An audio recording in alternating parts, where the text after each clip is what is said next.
Mas a nossa natureza é pecaminosa. Se não é o Espírito Santo de nós, em nós, não temos vida, não temos paz, não temos nada. Então, toda ação de regeneração na nossa vida vem do Espírito de Deus. E quando dissemos que temos duas categorias de pessoas, é para a gente pensar que o Espírito Santo de Deus é quem nos auxilia com a luta com o pecado.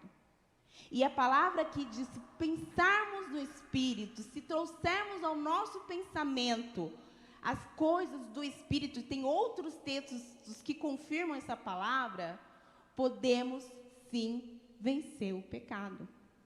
Não é pela minha opinião, não é pela sua opinião, mas é daquilo que nos enchemos do Espírito de Deus em relação à nossa mente.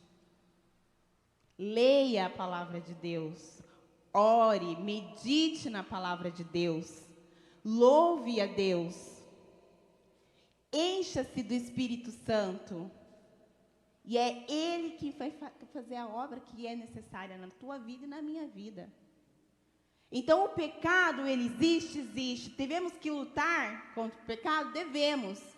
Mas quem faz todo esse trabalho é o Espírito de Deus.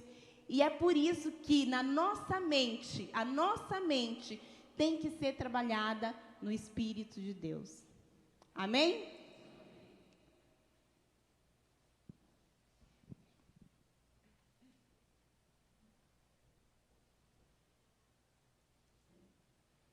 Pessoal, abre agora então em Romanos 8, 10, 14. O nosso ponto agora é mortificar a carne. Mas se Cristo está em vocês, o corpo está morto por causa do pecado, mas o Espírito está vivo por causa da justiça. E se o Espírito daquele que ressuscitou dentre os mortos habita em vocês, aquele que ressuscitou a Cristo dentre os mortos também dará vida a seus corpos mortais, por meio do seu Espírito que habita em vocês.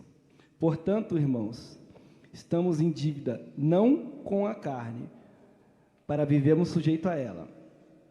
Pois se vocês viverem de acordo com a carne, morrerão. Mas se pelo Espírito fizerem morrer os atos do corpo, viverão. Porque todos os que são guiados pelo Espírito de Deus são filhos de Deus. Aqui no versículo 11, quando a gente fala que seremos ressuscitados dentre os mortos, os nossos corpos mortais, o que ele está falando aqui? A gente vai ficar nessa eterna luta da carne contra o pecado, até o dia que Jesus vier ressuscitar a gente, quando ele vier buscar a gente, buscar todos os que estão salvos, aí sim nós teremos um novo corpo. Da mesma maneira que Deus ressuscitou Jesus, ele vai ressuscitar a gente.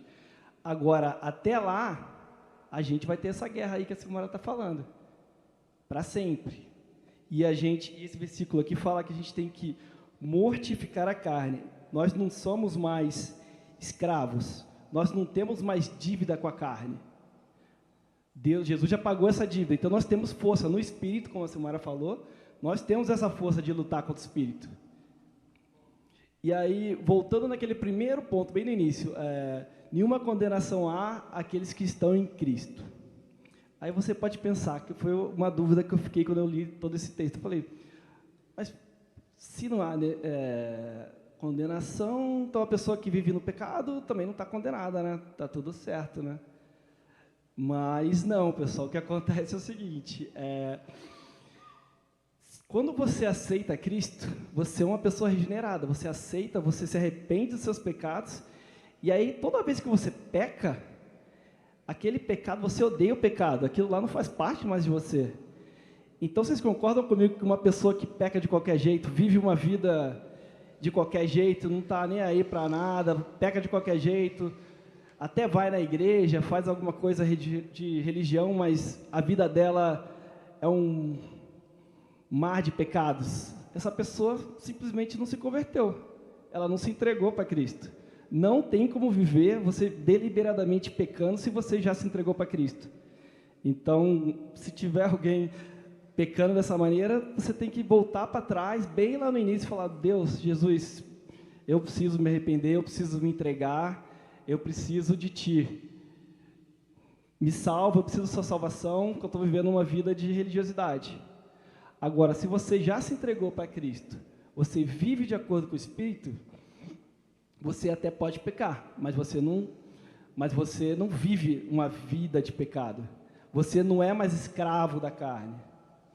E nós passamos a odiar o pecado. Quem vive em Cristo odeia o pecado. Então, nós como cristãos, a gente não pode ter aquele pecado: vou manter controladinho aqui perto de mim, mas está tudo bem.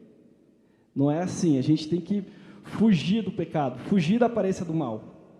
Eu lembro muito da história de José, lá que ele sai correndo quando a mulher tenta seduzir ele, que ele foge do pecado, ele não quer nem saber. Ele sai correndo, porque ele não quer ficar próximo do pecado. A gente não tem força, a gente vai ficar nessa briga, nessa luta, mas o Espírito de Deus vai nos dar força. Mas é o nosso papel, a senhora já falou da nossa mente, o nosso papel é lutar. A gente está numa guerra contra o pecado. Até que Jesus volte, nós estamos numa guerra contra o pecado.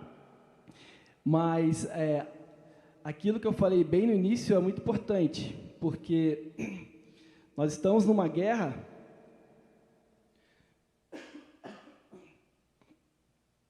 mas nós não temos mais a condenação. Temos sempre que lembrar disso.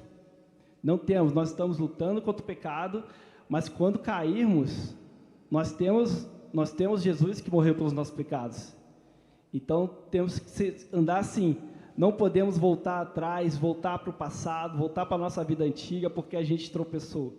Nós tropeçaremos, a gente vai estar nessa guerra, nessa briga, a gente vai matando dia a dia o nosso pecado, até que chegar um dia que aquele pecado que era quase impossível, hoje a gente já vai dominar ele, mas sempre mantendo ele distante, mas sabendo que a gente não precisa mais se sentir condenado. E outra coisa também, lendo esse texto, eu dei uma pesquisada, eu vi uma alegoria que eu achei muito interessante, que quando a gente estava na lei, você lembra daquela história da mulher adúltera? Na lei, ela foi adulterou, Jesus não deixou apedrejá-la, né? Mas a lei da época era, ela adulterou, todo mundo ficou sabendo. Qual que é a sentença dela? Morrer apedrejada. Hoje nós não estamos sob esse jugo da lei. Então essa mesma mulher, ela fez coisas erradas lá com o marido dela, traiu o marido dela. O que vai acontecer? Ela vai na rua, vai ser apedrejada? Não, né? A condenação dela não é mais legal. Mas vocês acreditam que o marido dela não ia se ferir? Ela não ia destruir o casamento dela, acabar com a família dela? Ela não vai ser condenada legalmente, não vai ser apedrejada mais. Então, o nosso relacionamento com Deus é bem parecido com isso.